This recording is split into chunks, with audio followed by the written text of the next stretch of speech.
बंद है।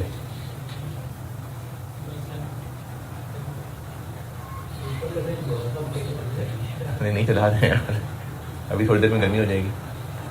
दुरूद शरीफ पढ़ना।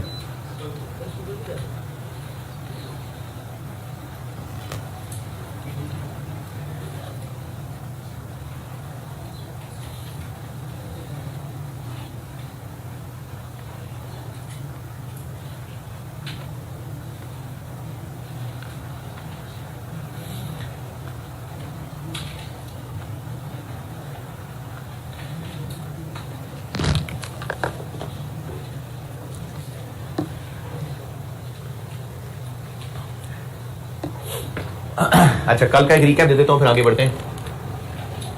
एक तो मैंने 2-3 टर्म्स यही चीजें लिख दूंगा। एक होता है अकाउंटिंग प्रॉफिट।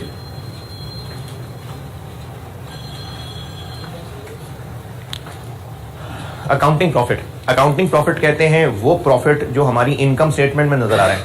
इनकम स्टेटमेंट किस गाइडेंस के मुताबिक बनी हुई है? आईएएस के मुताबिक। तो वो प्रॉफिट या लॉस जो फॉर द पीरियड है एज पर अकाउंटिंग रूल्स, उसको अकाउंटिंग प्रॉफिट कहते हैं।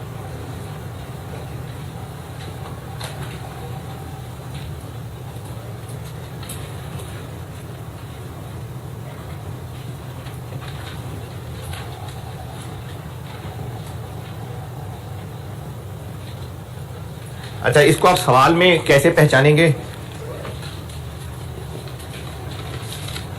ये PBT, profit before tax. Accounting profit before tax को कहते हैं।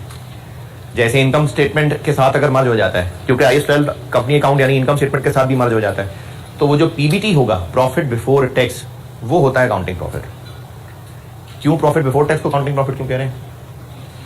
क्योंकि टैक्स निकालना है, टैक्स कैलकुलेट करना है, तो टैक्स से पहले वाले को अकाउंटिंग प्रॉफिट कह रहे हैं। तो अकाउंटिंग प्रॉफिट होता है प्रॉफिट बिफोर टैक्स। लेकिन अगर टैक्स रेट है, टैक्स वालों ने कहा हमने 35% टैक्स लेना है, तो वो 35% उस प्रॉफिट पे कैलकुलेट होगा जो टैक्स रूल्स के मुताबिक प्रॉफिट है, उसको कहते हैं टैक्स प्रॉफिट।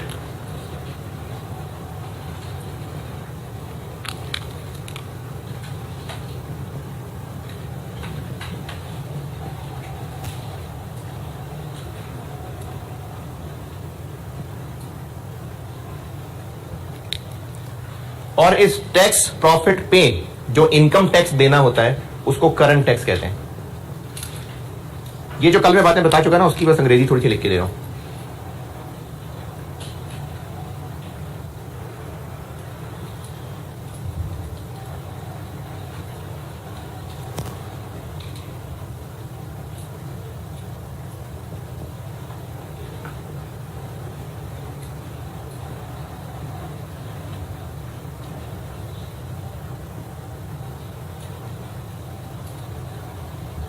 जो टैक्स प्रॉफिट पे टैक्स देना होता है उसको करंट टैक्स कहते हैं। ये तीनों नाम मैंने कल इस्तेमाल भी किए थे। तो अकाउंटिंग प्रॉफिट वो है जो अकाउंटिंग रूल्स के मुताबिक निकला हुआ है, टैक्स प्रॉफिट वो है जो टैक्स रूल्स के मुताबिक निकला हुआ है, और उस टैक्स प्रॉफिट पे अब जो टैक्स देना है वो करंट टैक्स है।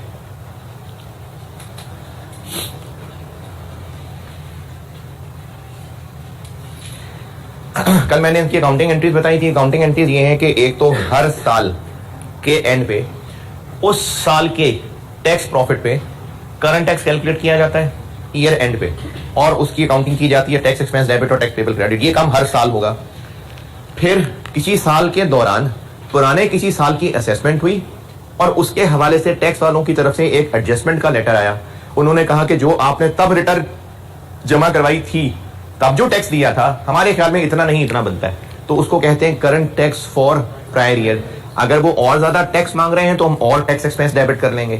अगर पिछला टैक्स वापस करना चाह रहे हैं तो हम टैक्स एक्सपेंस क्रेडिट कर लेंगे। ये दो काम हैं जो टैक्स एक्सपेंस में डेबिट या क्रेडिट होते हैं। कैलकुलेशन के लिए मैंने कहा था कि हम दो तरीकों से कैलकुलेट कर सकते हैं। एक, इनकम्स और एक्सपेंसेस टैक्स रूल्स वाली ही लें और उसी से प्रॉफिट निकालें। वो इनकम्स लें जो for the year tax rules के मुताबिक बनती हैं, वो एक्सपेंसेस लें जो फॉर द ईयर टैक्स वालों ने अलाउ करने हैं। टैक्स अलाउ करेगा, डिडक्शन अलाउ करेगा, उसके मुताबिक जो प्रॉफिट निकलेगा वो टैक्स प्रॉफिट है। अच्छा, ये कैलकुलेशन क्यों हो रही है? इनकम स्टेटमेंट बदल रहे हैं हम अपनी, क्यों हो रही है कैलकुलेशन? ताकि टैक्स कैलकुलेट हो सके और गवर्नमेंट को जमा कराया जा सके। और दूसरा तरीका ये है, और ये दूसरा तरीका ही एग्जाम के लिए है, पहला वाला सिर्फ मैंने ऐसी एक लॉजिकल कैलकुलेशन बताई थी। तो एग्जाम वाला तरीका ये है कि अकाउंटिंग प्रॉफिट से स्टार्ट करेंगे। जो आइटम्स टैक्स वालों ने अलाउ ही नहीं करनी वो एड बैक कर देंगे, वो इनकम्स जो टैक्स वालों ने एग्जेम्प्ट रखी हुई हैं वो लेस कर देंगे, और वो आइटम्स जिन पे अकाउंटिंग और टैक्स ट्रीटमेंट में फर्क है उनको भी कहीं ना कहीं ऐड, कहीं ना कहीं लेस कर रहे होंगे, और ऐसा करने से टैक्स प्रॉफिट तक पहुंच जाएंगे। टैक्स लॉस ब्रॉट फॉरवर्ड, ये जिनको कल समझ नहीं आया इग्नोर, कोई मसला नहीं है, आगे सवालों में लाऊंगा फिर दोबारा समझा दूंगा। और जिनको टैक्स क्रेडिट समझ नहीं आया, जो कि मुझे बताया काफियों को समझ नहीं आया, एक बार एक सवाल की कैलकुलेशन में आ जाऊं ना, एक कैलकुलेशन सामने नजर आ जाए, फिर टैक्स क्रेडिट पे दोबारा बात कर लूंगा। तो टैक्स की कैलकुलेशन की मैंने कल इंट्रोडक्शन दिया था, अब उसके लिए मैं आपको कुछ वर्किंग्स बताता हूँ, कुछ पुरानी चीजें रिवाइज करवाता हूँ, कुछ FAR 1 की, कुछ इंट्रो की, कुछ FAR 2 की, और फिर इसकी कैलकुलेशन के सवाल की प्रैक्टिस करते हैं। कल वाले लेक्चर का एक रिकैप दिया है आपको, इससे रिलेटेड आपने कुछ पूछना है तो पूछें। ब्रॉड फॉरवर्ड लॉस कोई बात ही नहीं समझ आया तो सवाल में आ जाएगा, दोबारा बता दूंगा। टैक्स क्रेडिट कोई इशू नहीं समझ आया तो जी। रिकवरेबल वही ना कि टैक्स वालों को पहले हमने जब रिटर्न फाइल की थी तो हम ज्यादा टैक्स कैलकुलेट करके जमा करा गए थे, तो अब टैक्स वाले कहते हैं कि नहीं आप इसमें कम कर लें, आप ज्यादा जमा करा चुके थे, तो वो हमने टैक्स वापस ही लेना है ना, तो वो रिकवरेबल है। चलें पेज 77 पे आए।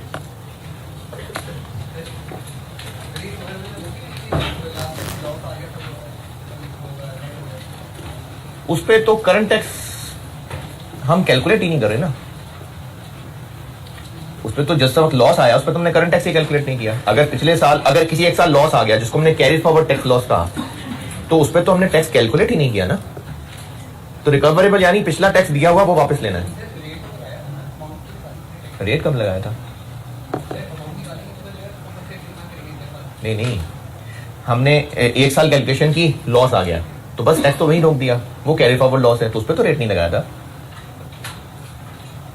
पेज 77, ये ना मैंने कुछ नोट्स लिखे हुए हैं, इनमें कुछ वो चीजें हैं जो टैक्स लॉज के मुताबिक एक्सपेक्ट किया जाता है कि FAR 2 के स्टूडेंट को पता हो, तो वो मैंने बातें लिख दी, और कुछ चीजें हैं जो वैसे ही आपकी हेल्प के लिए मैंने आपको कुछ नोट्स लिख दिए। ये टैक्स कैलकुलेशन में बातें काम आएंगी, याद रखिएगा।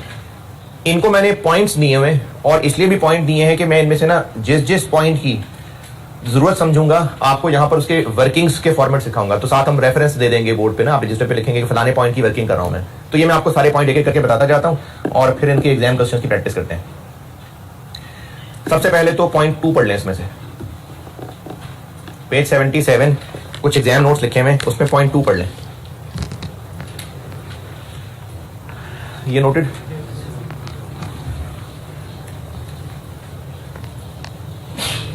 अगर फॉर द ईयर बिजनेस को कोई पेनल्टी, कोई डैमेजेस, कोई फाइन्स पड़े हुए, तो बिजनेस ने तो उसका एक्सपेंस बनाया होगा अकाउंटिंग करते हुए, उसकी टैक्स ट्रीटमेंट नॉर्मली सवाल में बताई होती है, ये लिखा होता है कि ये अलाउड नहीं है।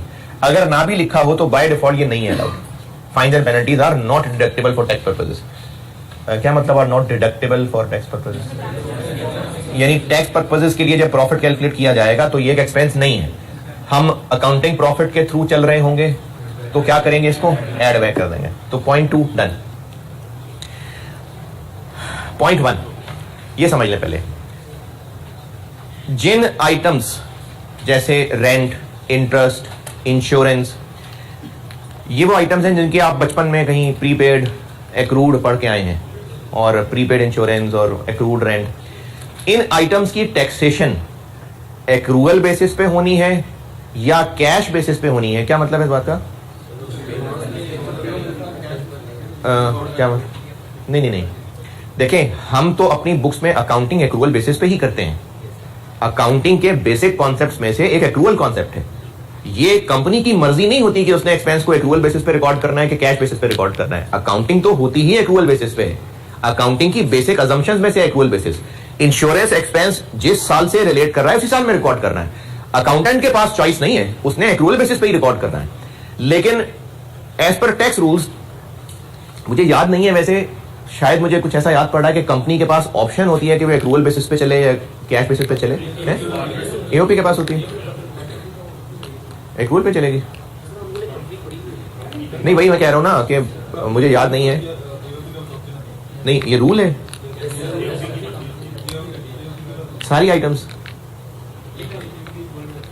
अच्छा, बहरहाल सवालों में ऐसा हो सकता है कि कुछ आइटम्स की टैक्सेशन क्लियरली लिखी हो कि इनकी टैक्सेशन कैश बेसिस पे है। सवाल में लिखा होगा जैसे कंपनी ने लीज पे एसेट दिया हुआ है और उससे उसको रेंट इनकम आ रही है, तो कंपनी ने तो लगाना होगा IFRS 16, in other words accrual basis लगानी होंगी। लेकिन टैक्स वाले ये कह सकते हैं कि हम आपकी रेंट इनकम वो टैक्सेबल चीज मानेंगे जितना आपको कैश मिला। इसको कहते हैं रेंट इनकम की टैक्सेशन कैश बेसिस पे हो रही है। इसी तरह कंपनी जो इंश्योरेंस प्रीमियम पे कर रही है, हो सकता है सवाल में लिखा मिले कि टैक्स अथॉरिटीज इंश्योरेंस को जो एक्सपेंस अलाउ करेंगी वो कैश बेसिस पे अलाउ करेंगी। तो जिन आइटम्स की टैक्सेशन कैश बेसिस पे होगी वो सवाल वाले ने बताया होगा बाय डिफॉल्ट एक्रूअल बेसिस पे होगी। ये मैंने पॉइंट 1 लिखा हुआ है कि इनकम्स और एक्सपेंसेस की tax treatment by default accrual basis पे है। अगर कोई कैश बेसिस हुआ तो स्पेसिफिकली मेंशन किया होगा। ये मैंने पॉइंट 1 में लिखी हुई बात। ये सवाल में आपको मिलेंगी चीजें, 2-3 चीजें सवाल में होंगी। इंश्योरेंस होगी मोस्टली, रेंट इनकम मोस्टली होगी, कि जिसको टैक्स वालों ने कहा हो, सवाल वाले ने कहा होगा कि इसकी ट्रीटमेंट टैक्स वाले कैश बेसिस पे करते हैं, तो फिर कह दिया तो कह दिया, नहीं कहा तो बाय डिफॉल्ट एक्रूअल बेसिस। और ये मैं इस वक्त आपको करंट टैक्स कैलकुलेशन के लिए एग्जाम नोट्स पेज 77 पे डिस्कस कर रहा हूं, और नोट नंबर 1 के लिए ये बचपन में पढ़ी ये चीज याद करा रहा हूं। ये अगर आपको याद है तो बेशक ना रजिस्टर गंदे करें, नहीं याद तो लिख लें।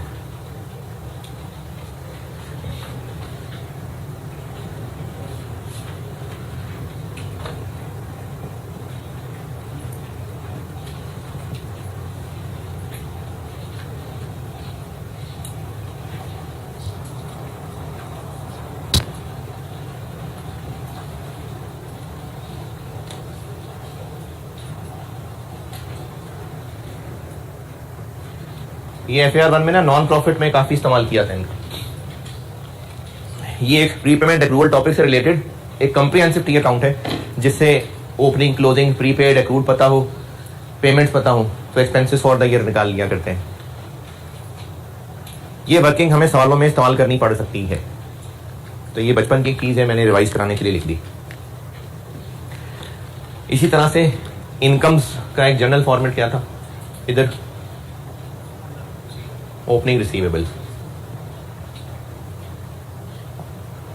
Opening payable advance, closing advance, closing receivable.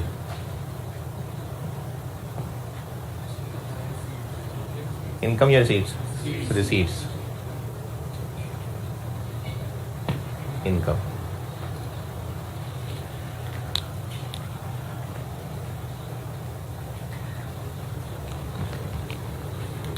तो अगर क्वेश्चन में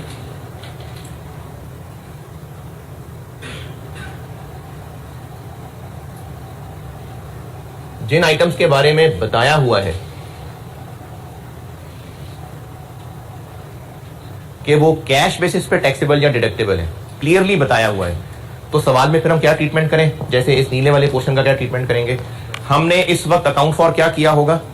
एक्सपेंस। जबकि टैक्स वाले कहते हैं हम तो डिडक्शन पेमेंट की अलाउ करेंगे, तो अकाउंटिंग प्रॉफिट से टैक्स प्रॉफिट तक कैसे पहुंचे? एक्सपेंस ऐड बैक कर दें, पेमेंट लेस कर दें। तो ये हम लोग सवाल में कर रहे होंगे, एक्सपेंस ऐड बैक कर रहे होंगे और पेमेंट लेस कर रहे होंगे।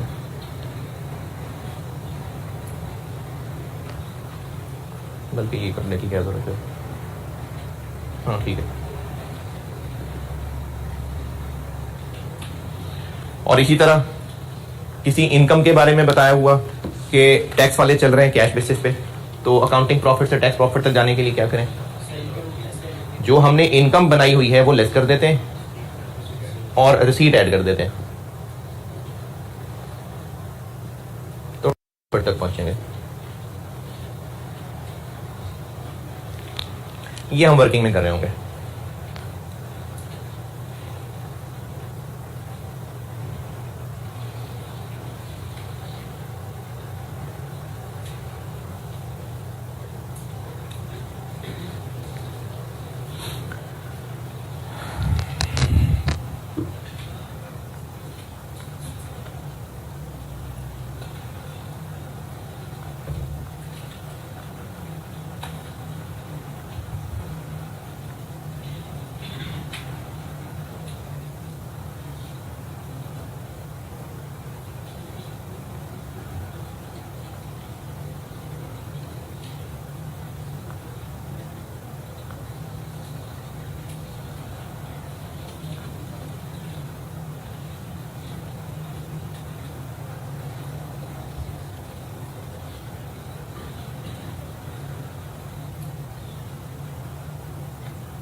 हाँ जी, नोटेड।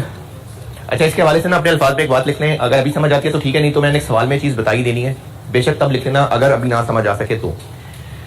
एग्जाम क्वेश्चंस में ऐसा हुआ है कि आपको ये फिगर्स और ये फिगर्स गिवन है, इनमें से कोई एक गिवन हो तो दूसरी निकाल लेंगे, दोनों चाहिए।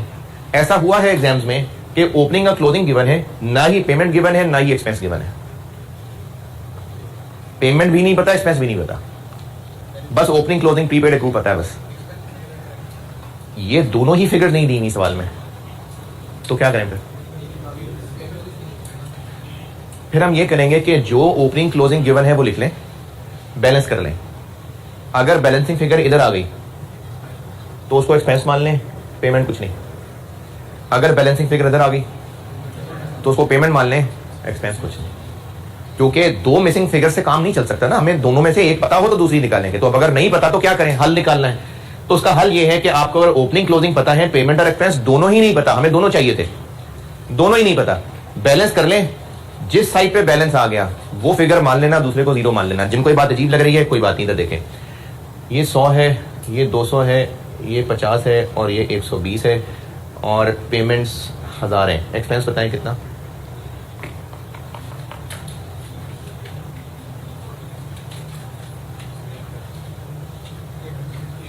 हम्म, 830।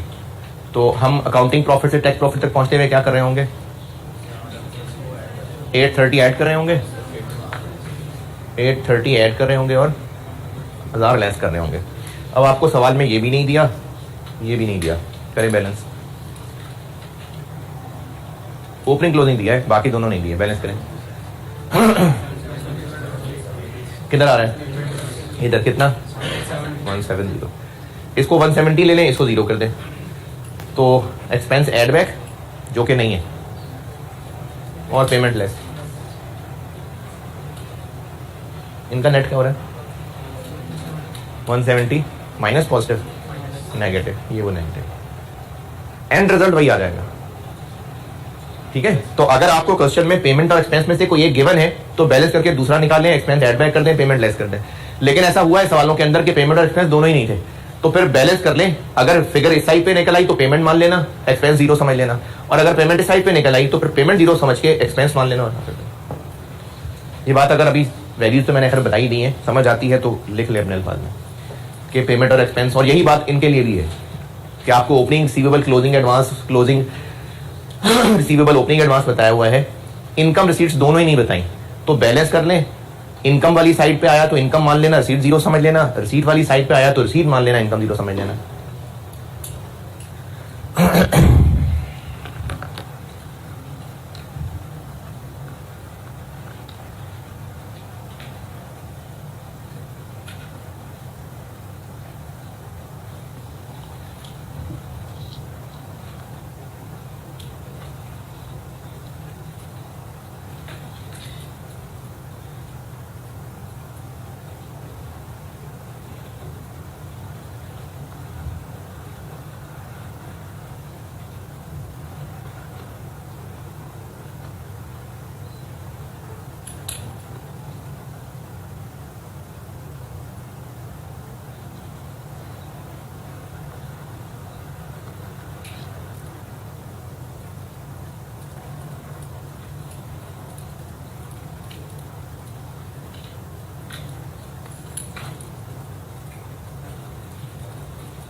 ये बात नोटेड।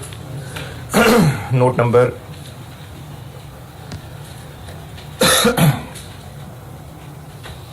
3, नोट नंबर 3, हम लोग जो बैड डेट एक्सपेंस रिकॉर्ड करते हैं, हमने तो डाउटफुल को भी एक्सपेंस माना होता है, जबकि टैक्स वाले सिर्फ रिटर्न ऑफ अलाउ करते हैं। अगर ये क्वेश्चन में नहीं भी कहा हुआ ना, फिर भी ये बात आपने याद रखनी है, ये ऐसे ही है। ये जरूरी नहीं कि सवाल वाला बताएगा कि bad debts return of allow हो रहे हैं, ये पता होना चाहिए आपको कि टैक्स वालों ने बैड डेट्स रिटर्न ऑफ को अलाउ करना है, जबकि हमने एक्सपेंस माना हुआ है डाउटफुल समेत।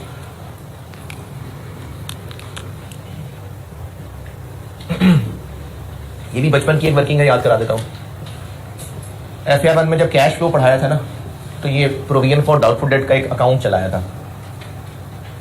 ओपनिंग प्रोविजन, क्लोजिंग प्रोविजन और राइट ऑफ किस साइड पे? ये कैश फ्लो में किया हुआ काम इधर। और बैड डेट एक्सपेंस इस साइड पे। आपको क्वेश्चन में ओपनिंग क्लोजिंग शायद दिया हो, इन दोनों में से कोई एक दिया हो, तो बैलेंस करके दूसरा निकाल लेंगे। अब अकाउंटिंग प्रॉफिट से टैक्स प्रॉफिट तक पहुंचना है। हमने क्या किया हुआ है इस वक्त? हमने बैड डेट एक्सपेंस को माना हुआ है, उसको कर देते हैं एड बैक और राइट ऑफ को लेस कर देंगे, तो टैक्स प्रॉफिट तक पहुंच जाएंगे।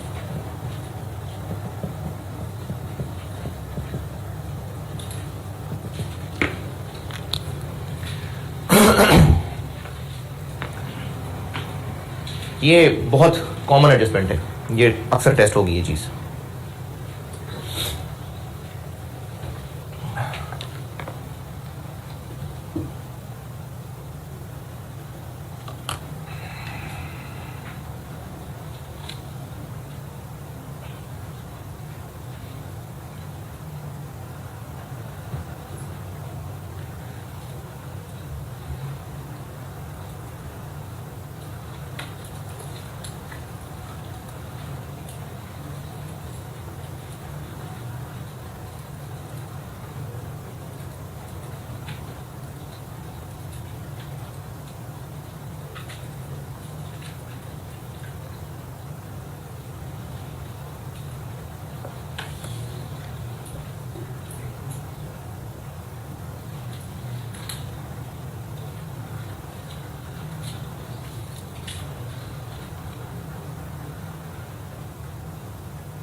नोटेड भाई? चल, नोट नंबर 4। अच्छा, ये जो ब्रैकेट पे लिखा हुआ है ना मैंने, तो ये तो आपने अगर पढ़ा भी होगा तो यकीनन डेफर्ड टैक्स की बात कर रहा हूँ, तो डेफर्ड टैक्स पढ़ाऊंगा तो बताऊंगा क्या है। ये जो ब्रैकेट में मैंने बोल्ड करके लिखा हुआ, ये डेफर्ड टैक्स पढ़ाते हुए बताऊंगा। Point 1 2 3 done. पॉइंट 4, IAS 37 में हम कुछ एक्सपेंसेस की प्रोविजन बनाते थे, जैसे वारंटी है, डिस्मेंटलिंग कॉस्ट है। डिस्मेंटलिंग तो खैर पीपी में जा रहा था। वारंटी,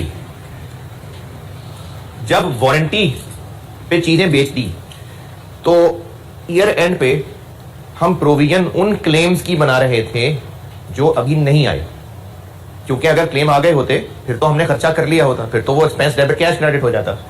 तो हम बना ही प्रोविजन उनकी रहे जो भी क्लेम नहीं आए, यानी हम खुद ही सोच सोच के बदगुमानियां करे जा रहे हैं कि लोग आएंगे, खराबियां होंगी, यकीनन खराबी होगी, यकीनन हमारे पास लोग आएंगे।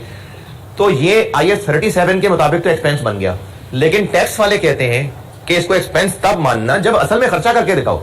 एवं सोच सोच के एक्सपेंस बनाए जा रहे हैं, तो टैक्स वाले इस प्रोविजन वाले एक्सपेंस को नहीं अलाउ करेंगे। वो कब अलाउ करेंगे रिपेयर को एज एन एक्सपेंस? जब असल में खर्चा होगा। तो अब उसके लिए हमें क्या ट्रीटमेंट करनी पड़ेगी, उसके लिए वर्किंग बना देता हूं।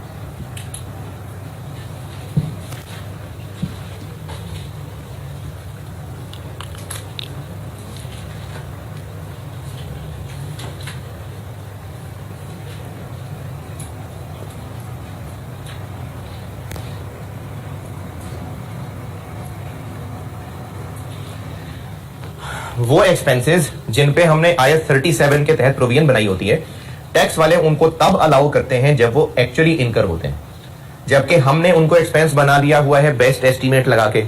तो इसके लिए ये टी अकाउंट तो ऐसा सच मैंने तब नहीं बताया था,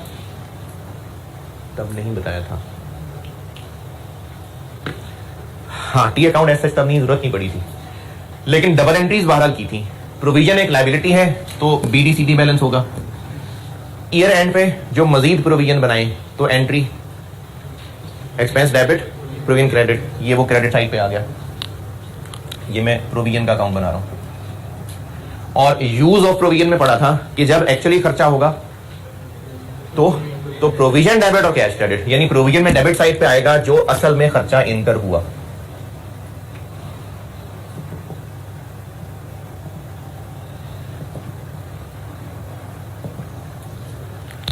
हमने एक्सपेंस बनाया होगा अपना बेस्ट अंदाजा लगा के, और जब असल में खर्चा हुआ होगा, एक्सपेंडिचर एक्चुअली इनकर्ड, तो प्रोविजन डेबिट हुई होगी और कैश क्रेडिट हुआ होगा। हमने इस वक्त अकाउंटिंग प्रॉफिट निकालते हुए किसको अकाउंट फॉर किया हुआ है? टैक्स वालों ने डिडक्शन इसकी अलाउ करनी है, तो अकाउंटिंग प्रॉफिट से टैक्स प्रॉफिट तक पहुंचना है। एक्सपेंस ऐड कर दें, जो अकाउंटिंग एक्सपेंस है वो ऐड कर दें, और जो एक्चुअली इनकर्ड है वो लेस कर दें।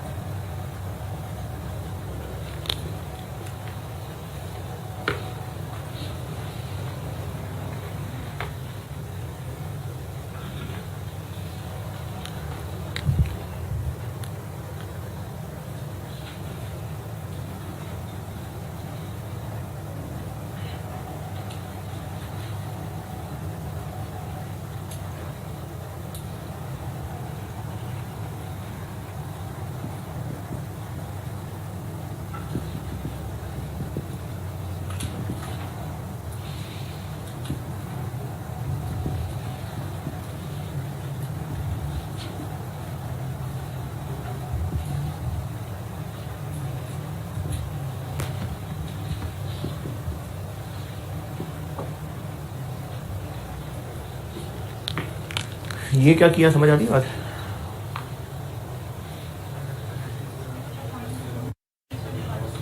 अगर हमने प्रोविजन बनाई हुई है पेनल्टी की तो एक्सपेंस तो ऐड बैक करेंगे, लेकिन जब उसकी रिडक्शन ही अलाउ नहीं होनी तो लेस नहीं करेंगे। I-37 के सवालों में कुछ था जिसमें सेफ्टी इक्विपमेंट इंस्टॉल करना था, लेट कर दिया, ड्यू डेट गुजार दी, तो उस पर जो पेनल्टी पड़ गई थी उसकी प्रोविजन बनानी थी। I-37 के 2-3 सवालों में था ये काम। तो वो जो पेनल्टी की हमने प्रोविजन बनाई थी, तो हमने तो उसको एक्सपेंस बनाया हुआ है, वो एड बैक तो होगा, लेकिन उसकी डिडक्शन अलाउ होनी ही नहीं है, तो जो पेनल्टी इस साल पे की गई होगी वो लेस नहीं होगी। ये कहा है मैंने,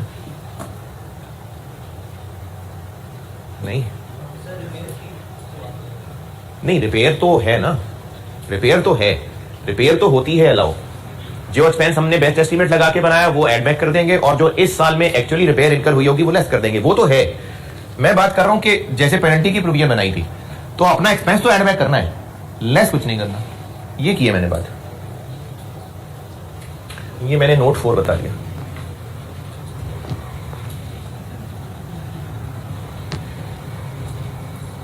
अच्छा, अगर कोई पेनल्टी ऐसी हुई जो टैक्स वालों ने अलाउ कर देनी होती है तो सवाल वाला बताएगा आपको।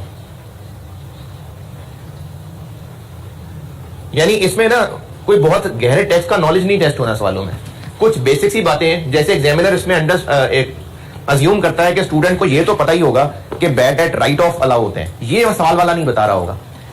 लेकिन बाकी अगर कोई एक्स्ट्रा गहरी बातें हैं, कोई फलाने सेक्शन में लिखा हुआ है कि फलानी कंपनी की डिविडेंड इनकम एग्जेम्प्ट होती है, वो सेक्शन नहीं आपसे टेस्ट होगा। अगर वो एग्जेम्प्ट होनी हुई तो सवाल वाला बताएगा, तो इसलिए सवाल में टैक्स का डिटेल नॉलेज नहीं होगा टेस्ट। ये तो मैं आपको वो बेसिक सी बातें बता रहा हूं जो एग्जामिनर समझता है कि ये तो पता होनी चाहिए FAR 2 के बच्चे को। नोट 4 तक नोटेड। नोट 5,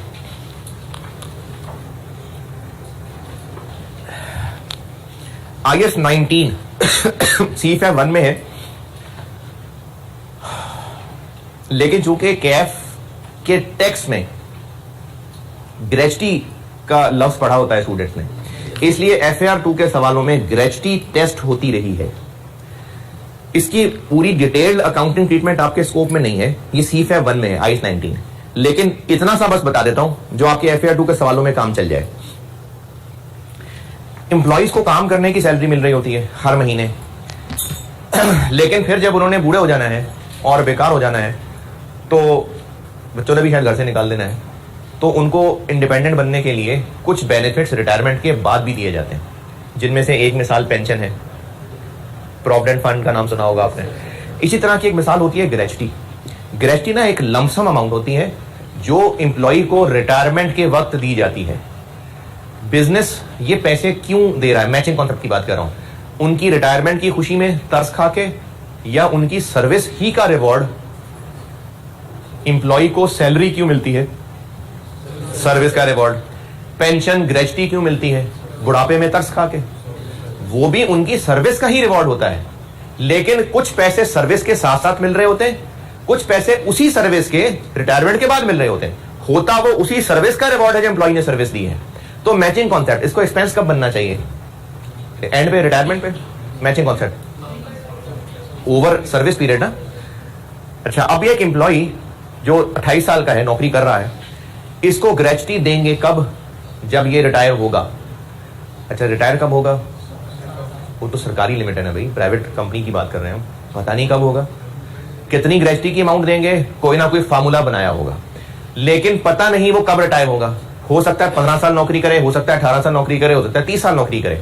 तो मैचिंग कॉन्सेप्ट क्या है, ग्रेच्युटी को एक्सपेंस कब बनाना चाहिए, over the service period. Over the service period, चूंकि अंदाजा है कि वो 25 साल काम करेगा, 20 साल काम करेगा, तो ये लगाए जाते हैं अंदाजे, IS 19 C51, और अंदाजे लगा के 1 साल का एक्सपेंस निकाल लिया जाता है।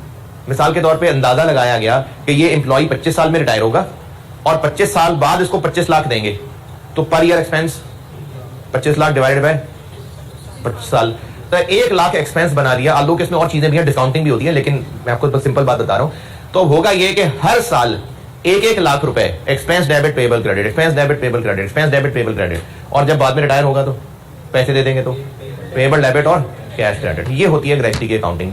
बिल्कुल सिंपल करके बताया, असल में इससे ज्यादा एडवांस है, लेकिन बिल्कुल सिंपल बताया। तो ये तो मैंने एक एम्प्लॉय की मिसाल दी है, सैकड़ों एम्प्लॉय होंगे, तो उन सारे एम्प्लॉइज की हर साल वर्किंग की जाती है, उस साल का ग्रेच्युटी एक्सपेंस कैलकुलेट किया जाता है, और entry expense debit payable credit. और जब भी कोई भी एम्प्लॉय रिटायर होगा और उसको ग्रेच्युटी पे करेंगे, तो पेबल डेबिट कैश क्रेडिट।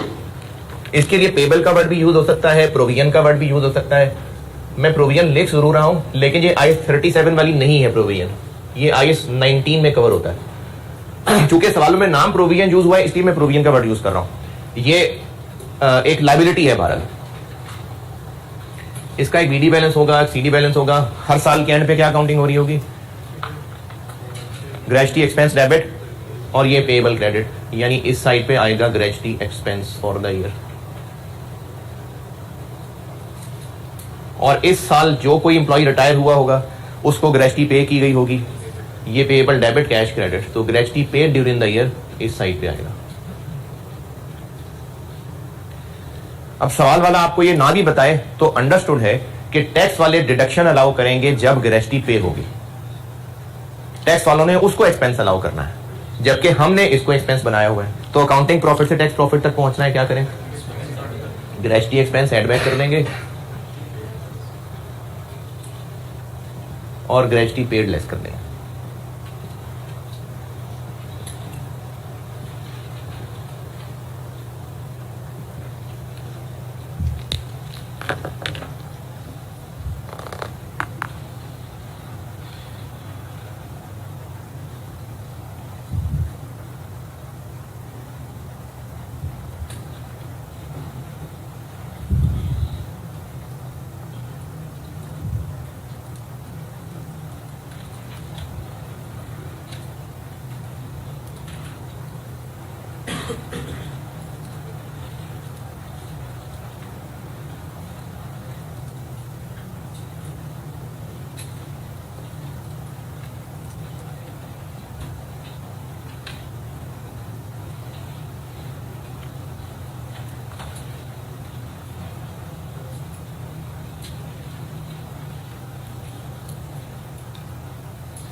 हाँ जी, नोटेड।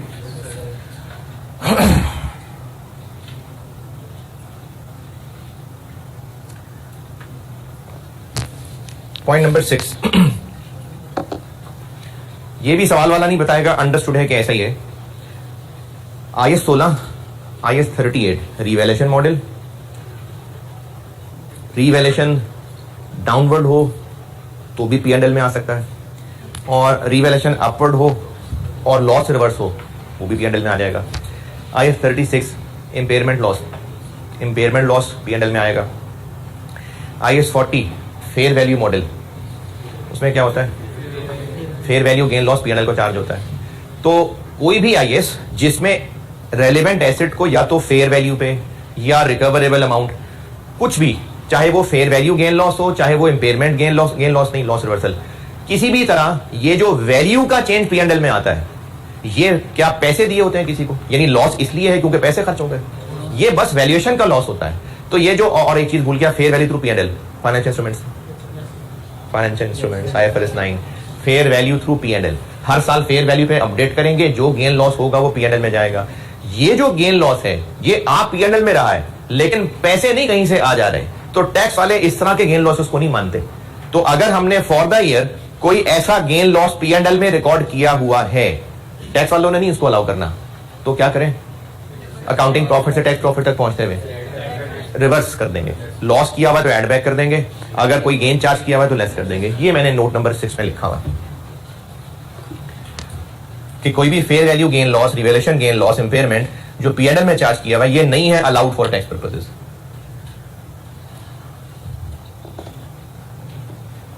ब्रैकेट वाली बातें डेफर्ड टैक्स के साथ।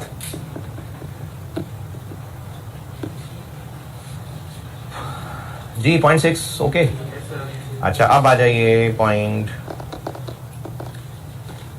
9 पे। पॉइंट 9,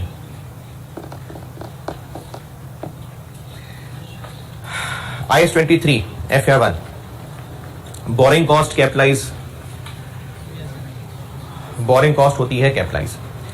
ये जो बोरिंग कॉस्ट कैपिटलाइज होती है तो ये कॉस्ट का हिस्सा बन जाती है और फिर अंडर कॉस्ट के साथ डेप्रिशिएट होती है। टैक्स वाले नहीं इन चीजों को मानते, वो कहते हैं इंटरेस्ट एक्सपेंस है, तुम्हारा एसेट थोड़ी है। तो टैक्स वालों ने इस बोरिंग कॉस्ट यानी इंटरेस्ट एक्सपेंस को एक्सपेंस मानना है, जबकि हमने क्या किया हुआ है, हमने इसको कैपिटलाइज किया हुआ है। तो अकाउंटिंग प्रॉफिट से टैक्स प्रॉफिट तक पहुंचने के लिए क्या करें, दोबारा देखिए, ये मैं कौन सा नोट बता रहा हूं, 9। हमने क्या किया हुआ है, हमने बोरिंग कॉस्ट को कैपिटलाइज किया हुआ है। अच्छा ये मैं उस बोरिंग कॉस्ट की बात कर रहा हूं जो फॉर द ईयर है, हमने कैपिटलाइज कर लिया, टैक्स वालों ने उसको एक्सपेंस मानना है। तो अकाउंटिंग प्रॉफिट से टैक्स प्रॉफिट तक पहुंचते हुए क्या करें, लेस कर देंगे, एड बैक कर देंगे,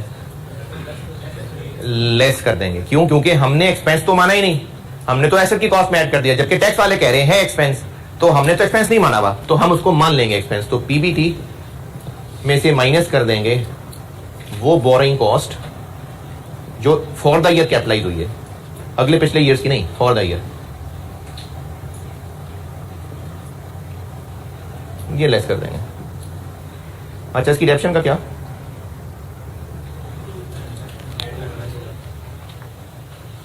हाँ जी, अगर सिर्फ इस आइटम को देखेंगे तो आपको लगेगा कि इसकी डेप्शन का भी कुछ होना चाहिए, सवाल में वो ऑटोमेटिकली कवर हो जाएगी। जब कल भी मैंने सवाल सॉल्व किया था, अकाउंटिंग डेप्शन हम एड बैक करेंगे, टैक्स डेप्शन लेस करेंगे, वो वहां हो जाएगी कवर। सवाल क्या था, डेप्रिसिएशन वाला या ये बोरिंग कॉस्ट हमने कैपिटलाइज की हुई है, तो हमने अगर कैपिटलाइज की हुई है तो वो कॉस्ट का हिस्सा बनी और डेप्रिसिएशन में भी तो गई है ना। बोरिंग कॉस्ट हमने कैपिटलाइज कर दी तो फिर वो डेप्रिशिएट भी तो असर आ गया ना उसका, तो उसका क्या करें। तो वो बता रहा हूं कि वो ऑटोमेटिकली हो जाएगा जब हम अकाउंटिंग डेप्शन ऐड और टैक्स डेप्शन लेस करेंगे। ये बात ना मैं अभी आपको पॉइंट नंबर 10 और 11 के बाद दोबारा वैल्यूज के साथ बताता हूं।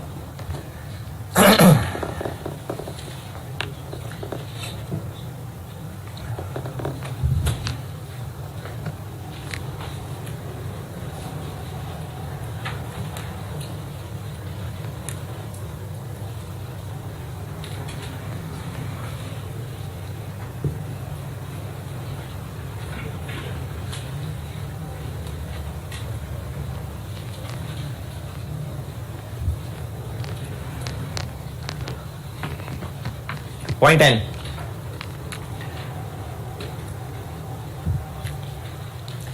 आई 37 डिसमेंटलिंग। डिसमेंटलिंग की प्रोविजन की क्या ट्रीटमेंट करते हैं हम? एक्विजिशन नहीं, एक्विजिशन कह रहा हूं, इंस्टॉलेशन डेट जब हमने प्रोविजन बनाई होती है उस दिन की प्रेजेंट वैल्यू प्लांट में ऐड हो जाती है और उसके बाद जो इंटरेस्ट एक्सपेंस बनता जा रहा होता है वो हम interest expense debit provision credit करते जा रहे होते हैं। टैक्स वाले इन चीजों को नहीं मानते, वो कहते हैं प्रोविजन क्या होती है भाई, जब खर्चा करोगे तो बताना। तो टैक्स वाले इसकी ट्रीटमेंट कब क्या अलाउ करेंगे? जब प्लांट एक्चुअली डिसमेंटल होगा वो तब उसको एक्सपेंस अलाउ करेंगे। ना उन्होंने डेप्रिसिएशन को लिफ्ट करानी है और ना इंटरेस्ट एक्सपेंस को लिफ्ट करवानी है। हमने डेप्रिसिएशन प्लांट में मिला मिला के डाली हुई है और हर साल इंटरेस्ट बनाते जा रहे हैं। इन दोनों को नहीं आई टैक्स वालों ने लिफ्ट करानी। टैक्स वाले कहेंगे कि जब असल में डिसमेंटलिंग होगी तब बताना। तो डिसमेंटलिंग कॉस्ट को टैक्स वाले तब अलाउ करेंगे जब एक्चुअली इनकर होगा। तो ना उन्होंने डेप्रिसिएशन को लिफ्ट करानी है और ना ही इंटरेस्ट कॉस्ट को लिफ्ट करानी है। डेप्रिसिएशन वाली बात तो हो जाएगी ऑटोमेटिकली कवर,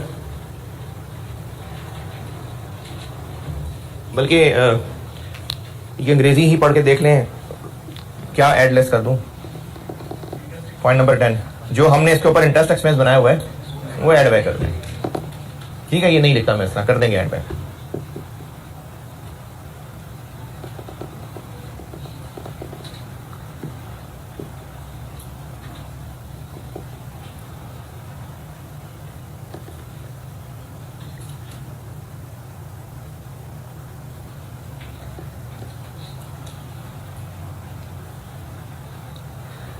पॉइंट 11 का पहले अभी आप सिर्फ पहला सेंटेंस पढ़िए।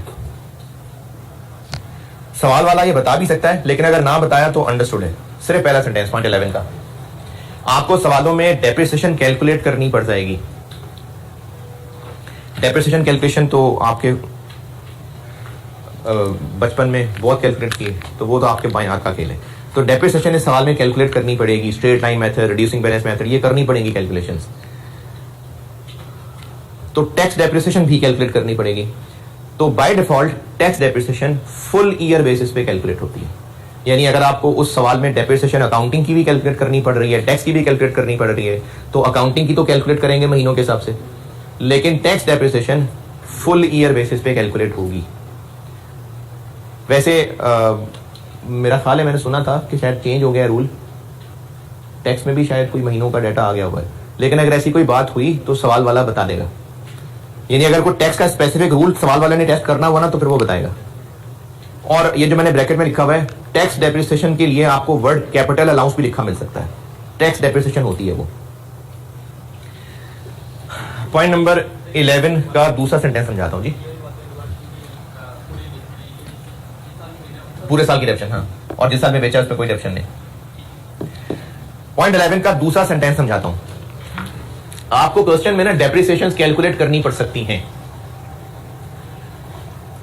हो सकती, ये मैं मिसाल से समझा रहा हूं। पॉइंट नंबर 11 का दूसरा सेंटेंस मिसाल से समझा रहा हूं।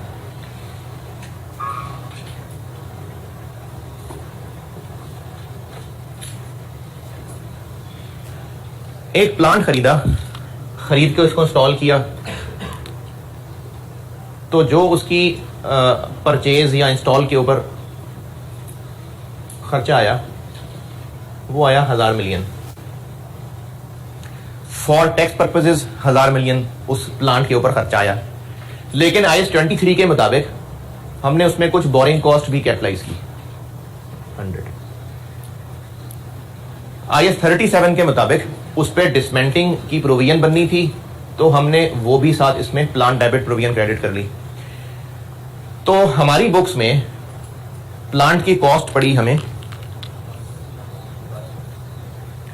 अब जब ईयर 1 की डेप्रिसिएशन चार्ज होगी, लेट से 10 साल यूजफुल लाइफ है, तो हम 125 चार्ज करेंगे क्योंकि हमें कॉस्ट ही 1250 पड़ी है। अगर टैक्स डेप्रिसिएशन 20% हुई तो फिर आपको वो भी सवाल में खुद कैलकुलेट करनी पड़ रही होगी। टैक्स डेप्रिसिएशन यानी वो डेप्रिसिएशन जो फॉर टैक्स पर्पसेस कैलकुलेट हो, वो डेप्रिसिएशन जिसको टैक्स वाले अलाउ करेंगे, तो वो डेप्रिसिएशन का रेट भी तो उसी पे लगेगा ना जो टैक्स वालों की नजर में प्लांट की कॉस्ट है। क्योंकि टैक्स डेप्रिसिएशन कैलकुलेट ही क्यों हो रही है, क्योंकि हमने एंट्री करनी है उसकी। ये सारी चीजें क्यों कैलकुलेट हो रही हैं, टैक्स डेप्रिसिएशन वगैरह, ताकि हम टैक्स प्रॉफिट की कैलकुलेशन करें, उस पर रेट लगाएं, करंट टैक्स निकालें और फिर उस करंट टैक्स की अकाउंटिंग करें। तो टैक्स डेप्रिसिएशन जब कैलकुलेट होनी ही फॉर टैक्स पर्पजेज है, तो वो डेप्रिसिएशन का रेट भी किस पे लगेगा, जो टैक्स पर्पजेज के लिए प्लान की कॉस्ट है। तो टैक्स रूल्स के मुताबिक ये कैपिटलाइज होना है, ये कैपिटलाइज होना है नहीं। तो जब टैक्स डेप्रिसिएशन कैलकुलेट करनी पड़ेगी तो वो कैलकुलेट भी फिर 1000 पे होगी।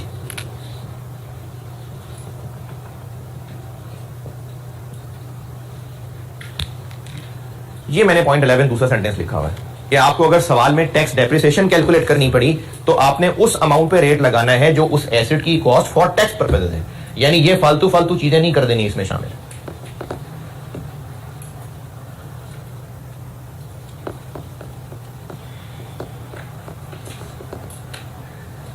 अच्छा, वो जो मैं अब यहां पर बात बता रहा था ना कि इस बोरिंग कॉस्ट को हमने कैपिटलाइज किया, टैक्स वालों ने एक्सपेंस अलाउ करना है, तो अकाउंटिंग प्रॉफिट में से क्या करें, लेस, ये 100 माइनस कर दें। और इसके डेप्रिसिएशन का क्या बना, वो यहां कवर हो जाएगा जब हम अकाउंटिंग डेप्शन एड बैक करेंगे और टैक्स डेप्शन लेस करेंगे, वो वहां कवर हो जाएगा। ये point number 11।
Point number 11 done. चलो, पॉइंट नंबर 11 डन। पॉइंट रह गया 7 और 8। पॉइंट 7 पे आएंगे। पॉइंट नंबर 7, ये भी काफी टेस्ट होने वाली चीज है। IFRS 16 books of lessee, books of lessee, IFRS 16 leases. Lessee क्या अकाउंटिंग करता है, राइट ऑफ यूज एसेट बनाता है, लीज लायबिलिटी रिकॉर्ड करता है, और अगर ऑपरेटिंग लीज हो तो भी यही करता है। लेसी के लिए लीज होती है। हाँ, सिर्फ शॉर्ट टर्म लीज एक्सेप्शन है और सस्ते एसेट्स की लीज एक्सेप्शन है, वरना लीज बस लीज होती है। तो लेसी ने क्या किया होगा, लेसी ने राइट ऑफ यूज नाम का एसेट बनाया होगा और उसको डेप्रिशिएट कर रहा होगा और लीज लायबिलिटी रिकॉर्ड की होगी, और जब टाइम गुजरता जाएगा तो लीज लायबिलिटी पे इंटरेस्ट एक्सपेंस बना रहा होगा। क्या ये लीगल ओनर भी है एसेट का? नहीं, लेसी है, ओनर नहीं है। तो टैक्स वाले कहेंगे कि जब तू ओनर नहीं है तो तुझे क्या लगे डेप्रिसिएशन से, तो वो इसको डेप्रिसिएशन नहीं अलाउ करेंगे। टैक्स वाले कहेंगे तुम जो किराया देते हो बस वो तुम्हारा एक्सपेंस है। यानी अगर आपने बचपन में जब लीजेस नहीं पड़ी थी तो आपकी नजर में इस किराए की अकाउंटिंग क्या थी, जो लीज रेंट पे हो रहा है, एक्सपेंस था। तो बस टैक्स वाले कहते हैं बस ऐसे ही है। तो टैक्स वाले IFRS 16 की ट्रीटमेंट नहीं मानते। उनकी नजर में लेसी एक आम सा किराएदार है और किराएदार जो किराया देता है वो उसका एक्सपेंस होता है। तो बुक्स ऑफ लेसी का अगर सवाल टेस्ट हो तो PB, ये मैं बता रहा हूँ डिस्पेंड नंबर 7, तो आप करेंगे ये कि जो डेप्रिसिएशन हमने चार्ज की हुई है राइट ऑफ यूज की वो एड बैक कर देंगे, जो हमने इंटरेस्ट एक्सपेंस बनाया हुआ है वो एड बैक कर देंगे, और जो लीज पेमेंट थी वो लेस कर देंगे।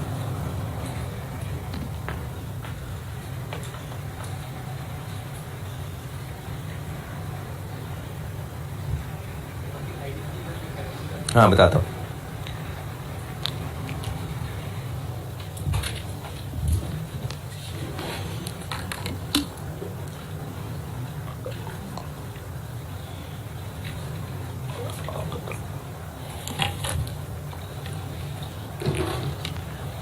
अगर लेसी ने कोई आईडीसी भी दिया था तो लेसी ने उस आईडीसी की काउंटिंग क्या की हुई थी?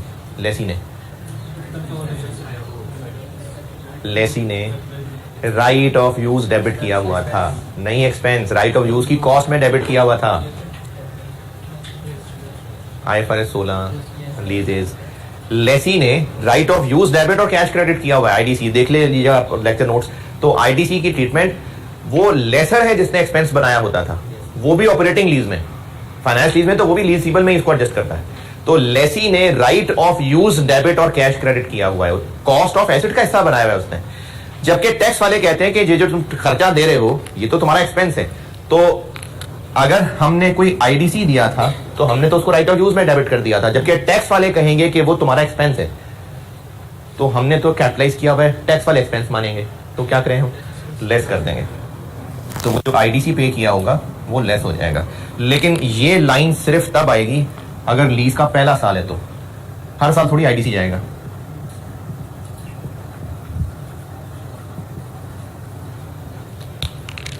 ये तो हर साल होगा, लेकिन ये सिर्फ अगर लीज का पहला साल था तो।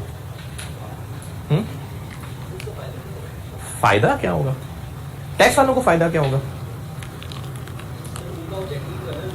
अच्छा ये तो खैर, हाँ ये मुझे उम्मीद थी, कल मैंने ये बात बोली थी, ये मैंने ना एक ऐसी जनरल कमेंट किया था कि टैक्स वालों का मकसद है ज्यादा पैसा आए और जल्दी पैसा आए। जरूरी नहीं है, उन्होंने कई चीजें सिंपल भी रखने के लिए ये सब किया होता है। क्योंकि टैक्स वाले जो होते हैं ना वो कोई प्रोफेशनल लोग नहीं होते, वो कमिश्नर CSS कर करके बने होते हैं, उनमें कोई डॉक्टर होता है, कोई इंजीनियर होता है, तो इसलिए वो इतनी गहराइयों में नहीं जाते, इतनी ज्यादा गहराइयां वो कैलकुलेशन में नहीं रखते। तो इसलिए मैंने तो ऐसे ही बोल दिया था कि वो ज्यादा पैसा कमाना चाहते हैं, वरना जरूरी नहीं है कि सारे रूल्स इसीलिए बनाए गए हों, कई रूल्स सिर्फ सिंपल करने के लिए बनाए होते हैं। जी जी जी जी, जो उसमें डेप्रिसिएशन वाला इंपैक्ट है, हाँ वो ये ऐड बैक करने से, डेप्शन ऐड बैक करने से वो रिवर्स हो गया। जो भी राइट ऑफ यूज की डेप्शन थी वो हमने सब रिवर्स कर दी।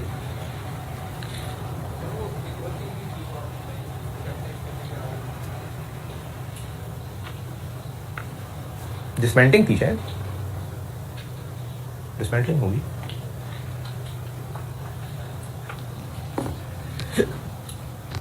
पॉइंट नंबर 7 मैंने समझाया। अच्छा पॉइंट नंबर 8 मैंने एहतियातन लिखा हुआ है सिर्फ, क्योंकि जो लेसर है ना ये एक सेपरेट टाइप ऑफ बिजनेस होता है, इसकी टैक्सेशन टेस्ट होनी चाहिए, नहीं हुई भी नहीं है कभी।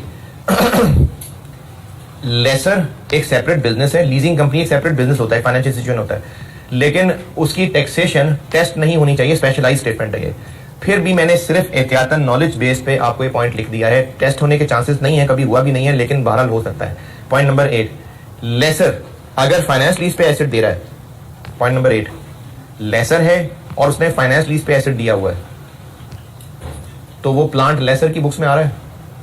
लेसर फाइनेंस लीज, प्लांट उसकी बुक्स में आ रहा है, फाइनेंस लीज नहीं आ रहा उसकी बुक्स में, तो लीज रिसीवेबल आ रहा है, लेकिन ओनर वही है, तो उसने अपनी बुक्स में इंटरेस्ट इनकम बनाई हुई है।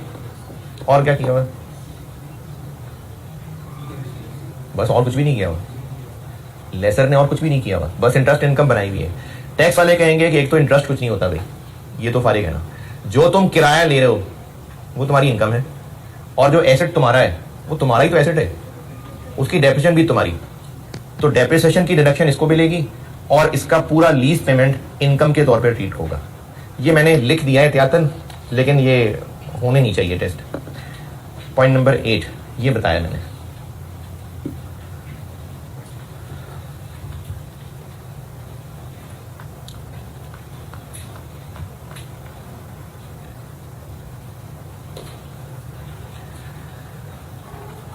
अच्छा अब मैं कल कराऊंगा इसकी कैलकुलेशन की प्रैक्टिस, और आपकी मेहरबानी ये है कि आप ये ना पॉइंट्स अच्छी तरह रिवाइज कराएं, याद कर लें चीज़ें, फिर मैं कल इसकी एग्जाम प्रैक्टिस कराऊंगा। करंट टैक्स नॉर्मली हैंडल हो जाता है स्टूडेंट से, डेफर्ड में मुश्किल होती है, करंट टैक्स मोस्टली लोग सही ही कर लेते हैं। तो कल मैं इसकी इंशाल्लाह, बल्कि कल क्या यार, ये एक आसान सा सवाल तो हो ही जाएगा।